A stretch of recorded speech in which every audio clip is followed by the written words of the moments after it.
Donald Trump quer trazer de volta a Lava Jato, só que a moda estadunidense. O Departamento de Justiça dos Estados Unidos reativou a sua política anticorrupção global.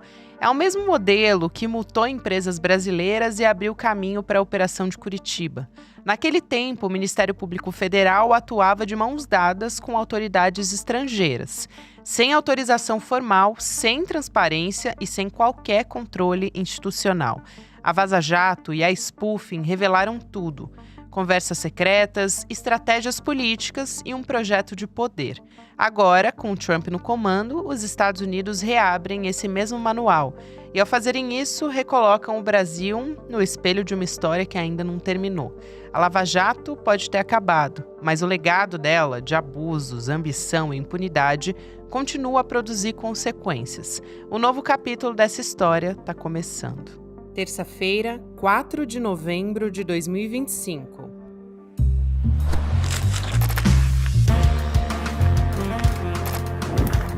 Sou a Gabriela Varela, esse é o podcast Notícia com mais informação.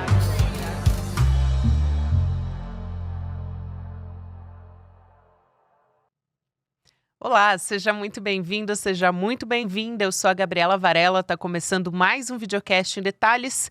E aqui de segunda a sexta-feira a gente vai analisar uma temática, uma notícia importante do momento. Hoje o meu convidado é o professor Fábio Sais Silva, ele é professor de estudos brasileiros da Universidade de Oklahoma e também pesquisador em temas de justiça, de segurança pública e de crise democrática. Fábio, professor, seja muito bem-vindo, é um prazer te receber.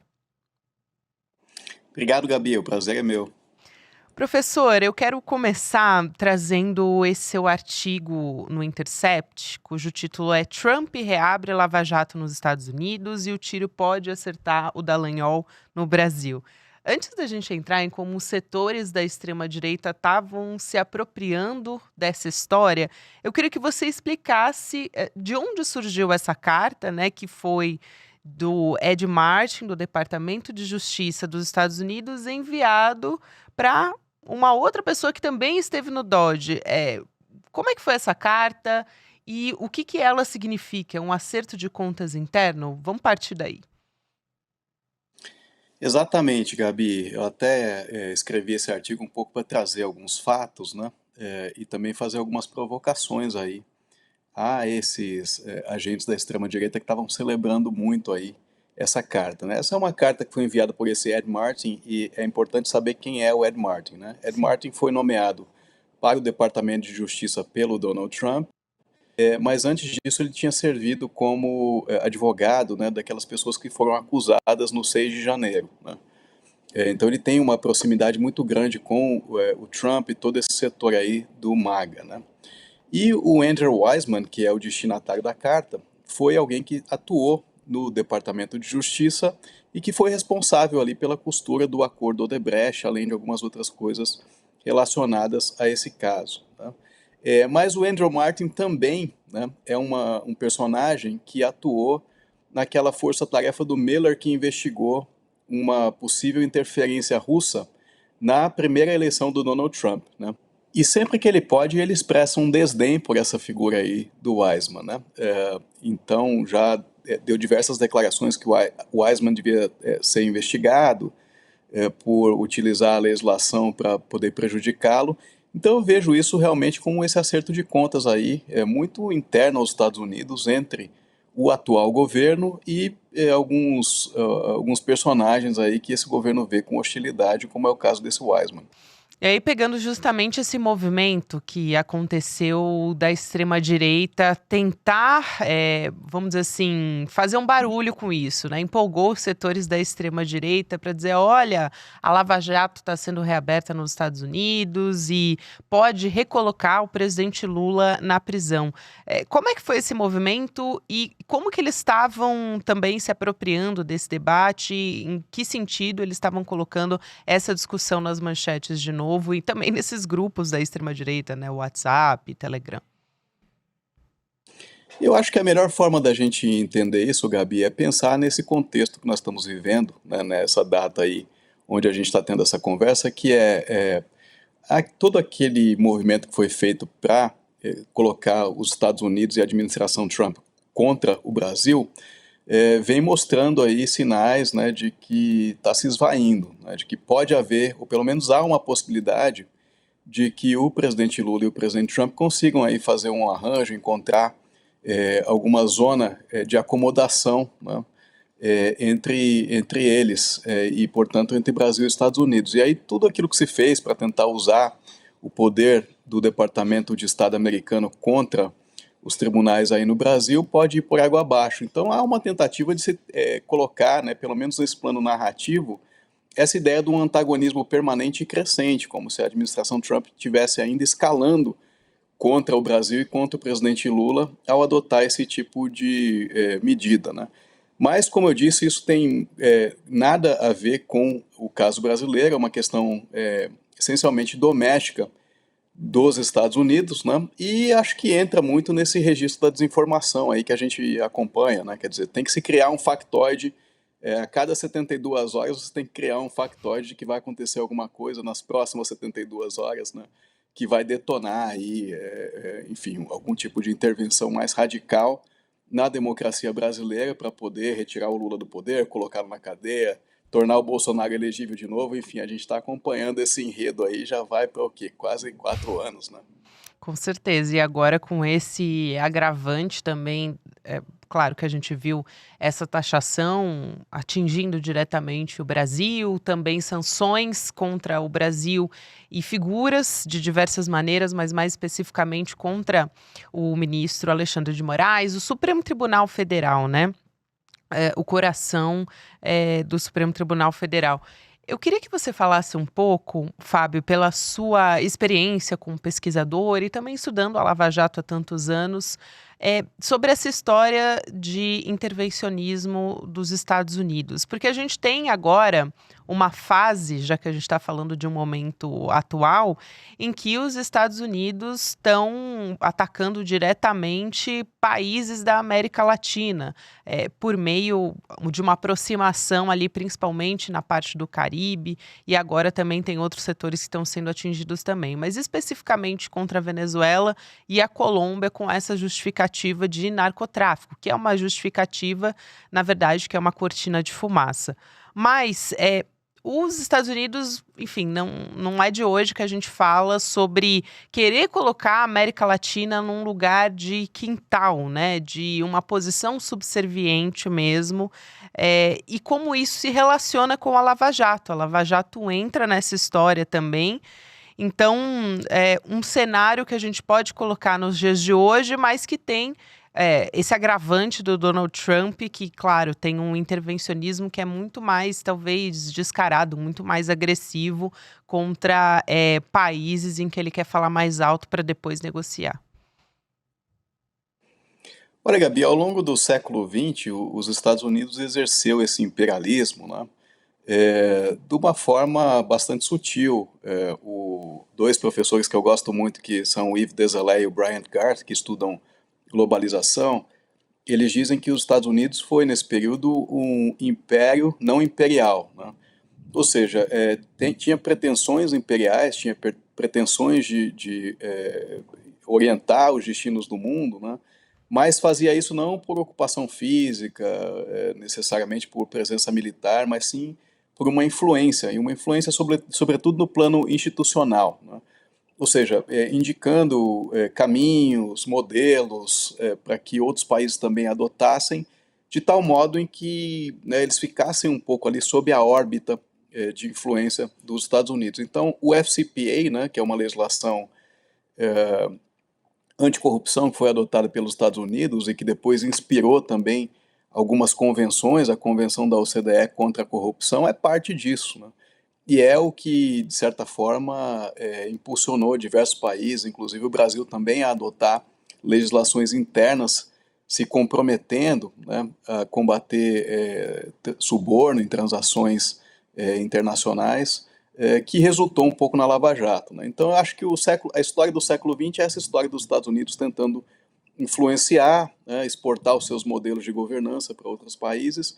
Agora, a história do século XXI pode ser um pouco diferente, né? Pode ser um pouco mais marcada por esse uso, né, do hard power, do poder militar, né, do poder financeiro dos Estados Unidos, de uma forma bastante mais explícita. E aí, no caso da América Latina, tem essa questão de segurança, né, que está associada a tráfico de drogas, mas também à migração, mas também tem uma questão relacionada à influência, né, de outras potências como China, Rússia, que, por exemplo, são muito presentes ali na Venezuela, né, e que, enfim, vinham desempenhando aí um papel de aproximação em relação a diversos países da América Latina e são, especialmente a China, é vista como uma grande ameaça pelos Estados Unidos.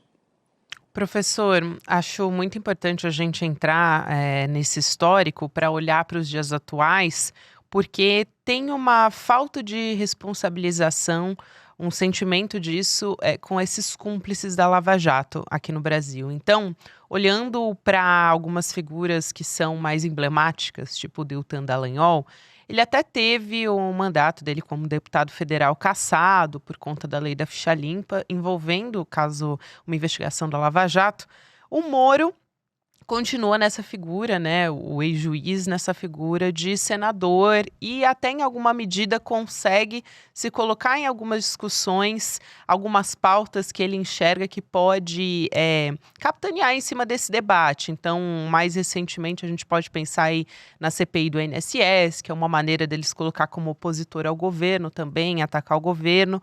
Mas, de uma maneira geral, falta uma responsabilização. Eu já ouvi você falar, por exemplo, de uma espécie de comissão da verdade, em torno da Lava Jato. Como é que seria isso? E como é que você enxerga também, esses agentes que estão aí ainda atuantes na política de alguma maneira? O Deltan não na instituição, né, não no Congresso Nacional mais, mas continua falando na imprensa muitas vezes, enfim, nas redes sociais, falando como quase um porta-voz do bolsonarismo. O que me parece em relação à Lava Jato, Gabi, é que as instituições brasileiras e a própria imprensa, em grande medida, quiseram, depois, né, que ela alcançou aí o estágio que alcançou, jogar um pouco a sujeira para baixo do tapete, né, e esquecer, parece que esqueceram de tudo o que aconteceu, né, e pretendem deixar isso um pouco de lado, né. Eu acho que é importante a gente revisitar esse período da história e compreender algumas dinâmicas, né, não apenas essa dinâmica da politização do Ministério Público, do Judiciário, né, mas também, voltando ao assunto aqui, que é o motivo, foi o motivo inicial aqui da nossa conversa, como que certas elites locais se tornam cúmplices aí desses projetos, né, imperiais e de outros países, né, e portanto ajudam a minar a própria soberania. Eu acho que se a gente olhar um pouco para aquele período, a gente vai identificar isso, né. E também as razões, que não são, às vezes, razões muito elaboradas, são razões mais comezinhas.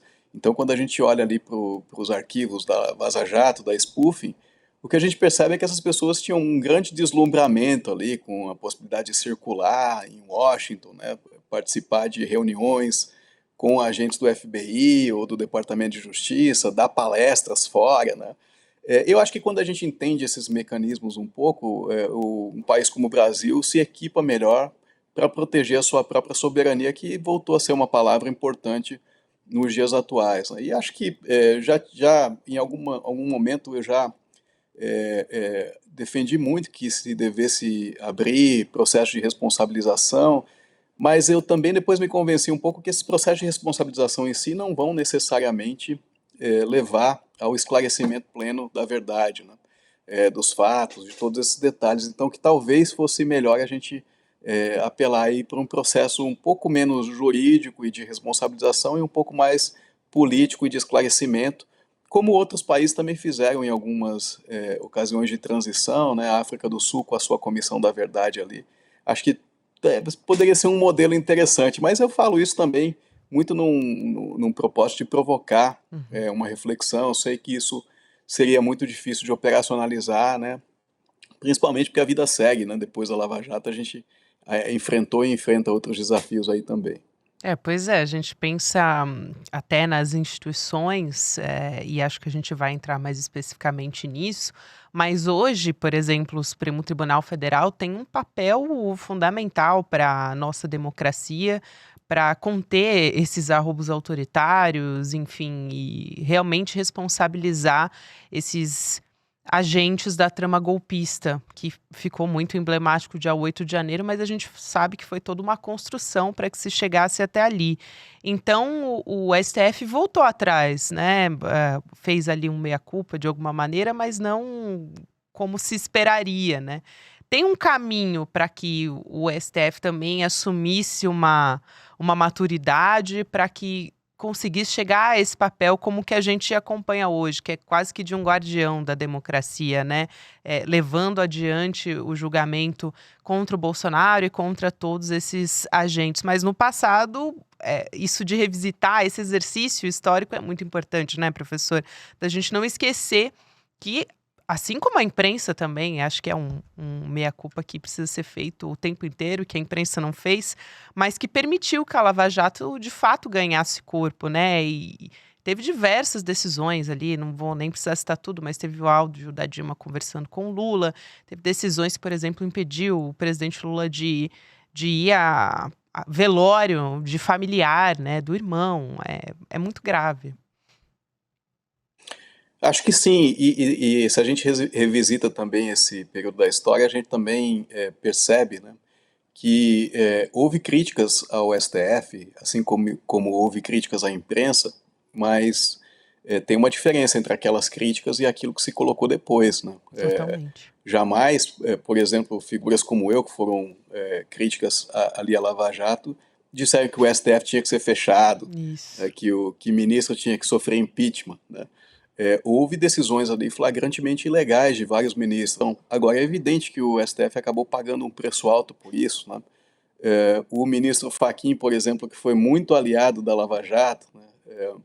E que toma aquela decisão ali de anular os processos por conta de questão de competência do Sérgio Moro, né? Ele depois passou a ser crucificado aí pelos bolsonaristas, né? Mas, na verdade, ele deu muita guarida à Lava Jato e ele toma aquela decisão, Gabi.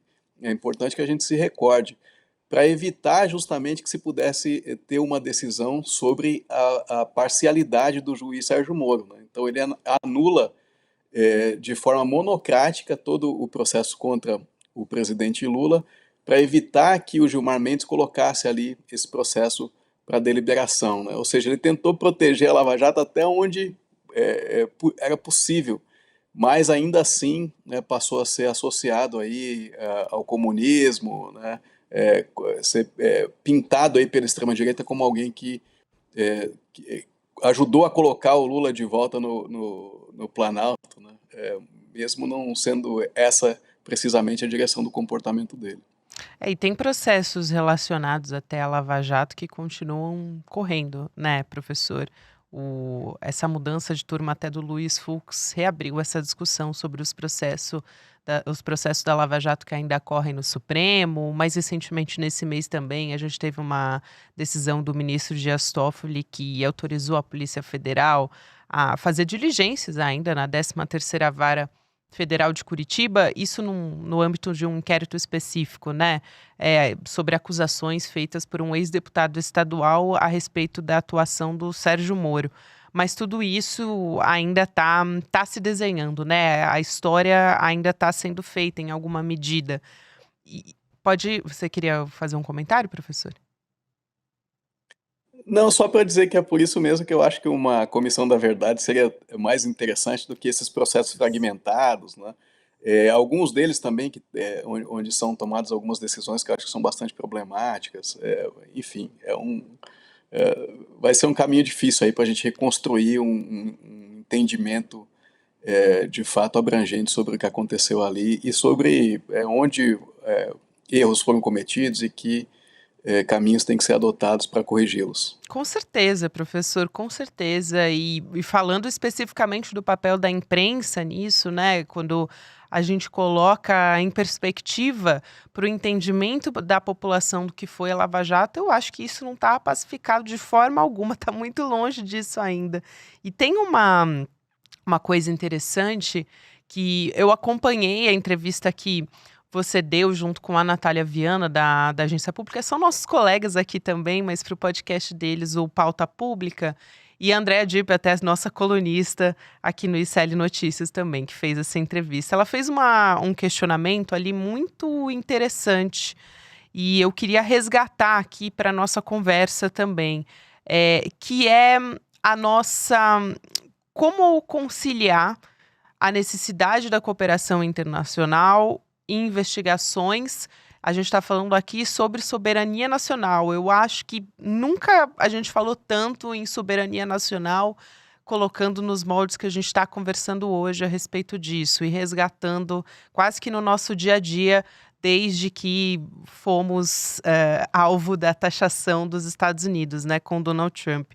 Mas como que se coloca isso numa eventual necessidade de uma investigação, preservando a nossa soberania nacional? Eu achei genial esse questionamento, essa colocação da Andrea, porque como que são preparados os nossos agentes para lidar com essas situações? Me parece que não há um preparo mesmo. A Natália Viana também fez essa observação e achei muito pertinente, né?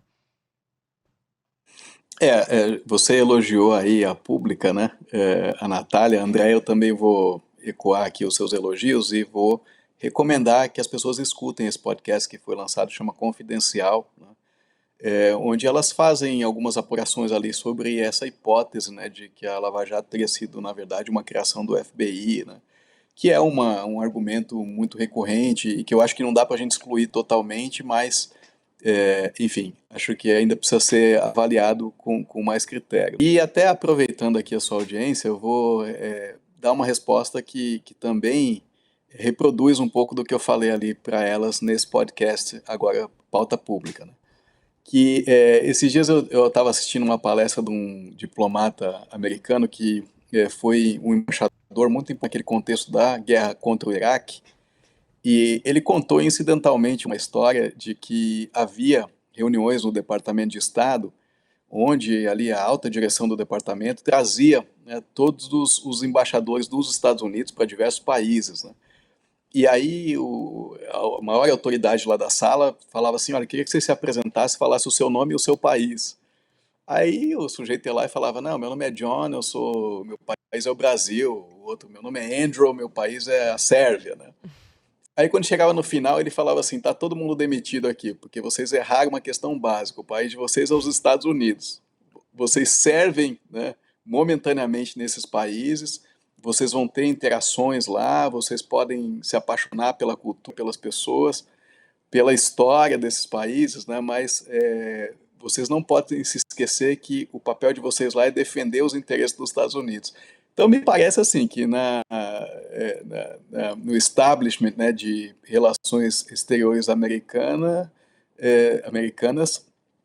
essa condição tá muito claro para todo mundo, né?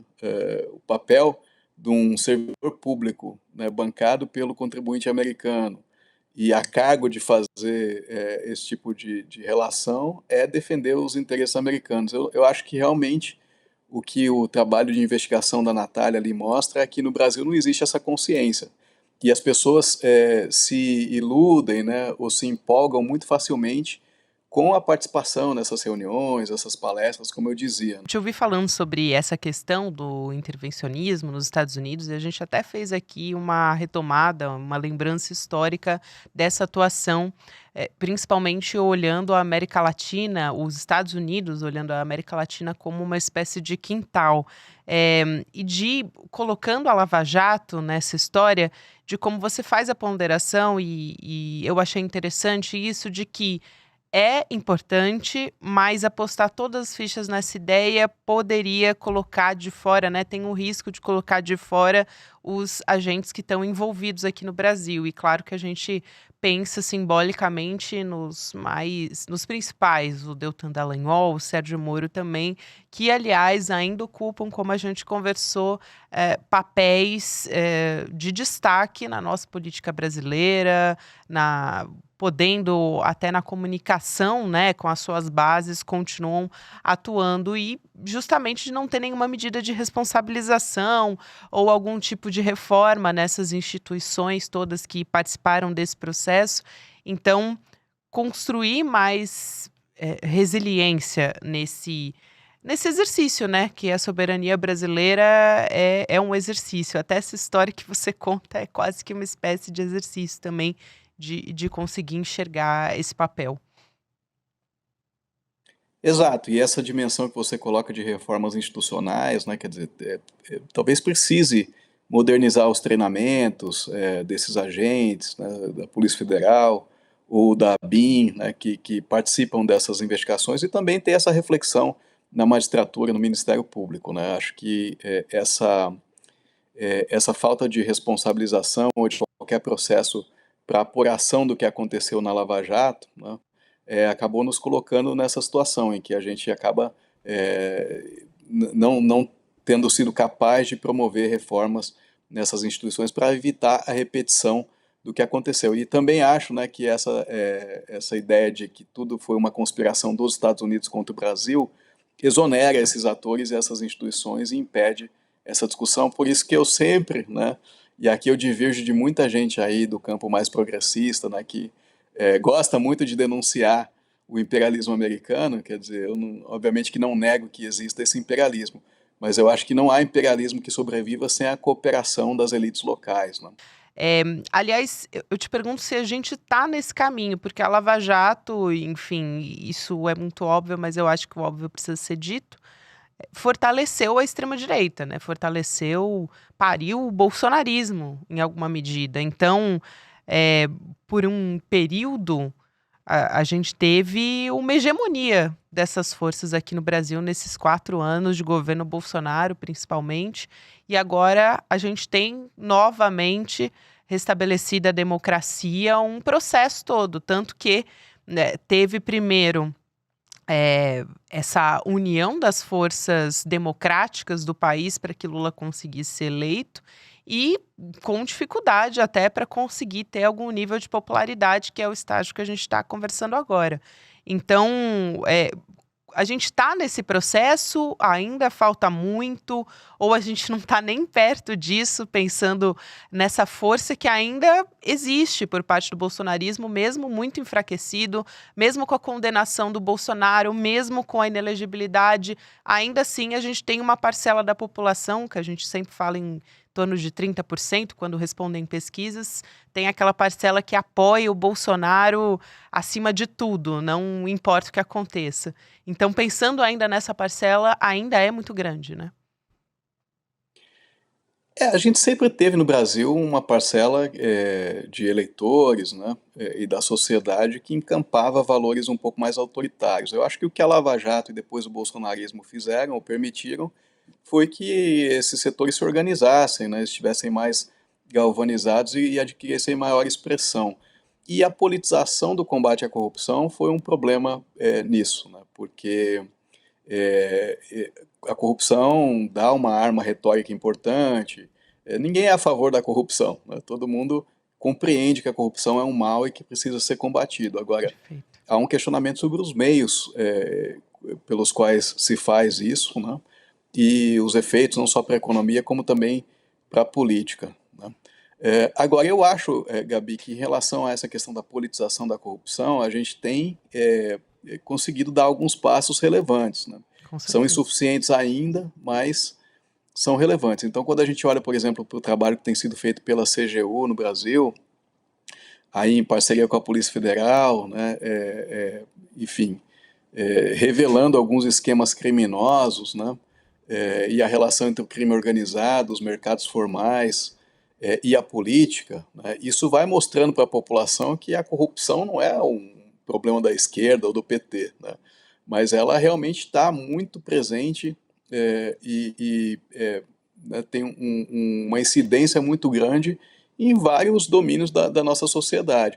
E, ao mesmo tempo, também essa população vai percebendo que a extrema-direita, essa mesma que bradava ser contra a corrupção, é, não hesita em adotar algumas posturas que, na verdade, são consentâneas com a corrupção. A gente está falando aqui, por exemplo, de PEC da blindagem, a gente está falando aqui né, dessa crítica que foi feita a tentativas do governo de melhorar o monitoramento de fluxos financeiros por fintechs, que depois se mostrou, né, muito instrumental ao crime organizado, ao PCC. Então eu arriscaria dizer que o governo Lula pode chegar a esse final, né, com um discurso importante também sobre o combate à corrupção e desmascarando, né, essa ilusão que se criou de que a extrema-direita é contra a corrupção, está disposta a combater e a corrupção é um mal da esquerda. Quero muito agradecer aqui a sua presença, professor. Até daria muito pano para manga ainda essa discussão, dá 1 hora de programa. Quero muito agradecer aqui, é sempre um prazer conversar contigo. Que agradeço, Gabi, deixo aqui um abraço para você e aí para toda a turma do ICL. Um grande abraço, professor, e até uma próxima oportunidade também. Na sequência, tem o Rolê ICL. Você pode ouvir Em Detalhes também em qualquer momento do seu dia. Pelas plataformas de áudio, a gente tem episódio novo de segunda a sexta-feira. Até amanhã. Fala, turma, eu tô um tempão esperando para gravar esse vídeo, porque esse ano eu escrevi o livro que mais me realizou.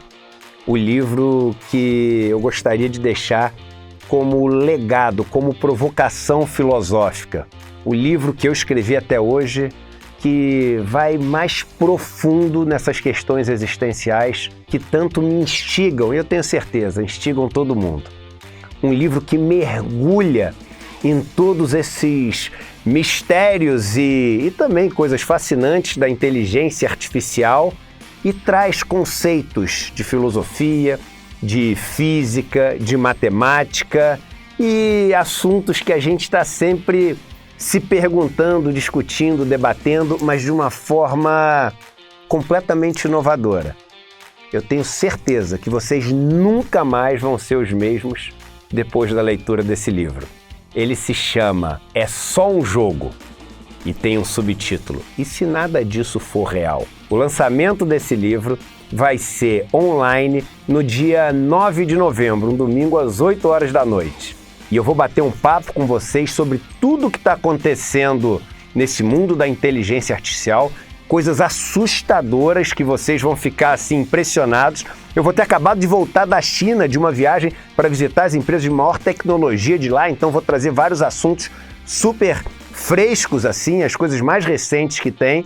E além disso, vocês vão poder comprar o livro autografado e por um preço super especial. Não dá para perder esse encontro.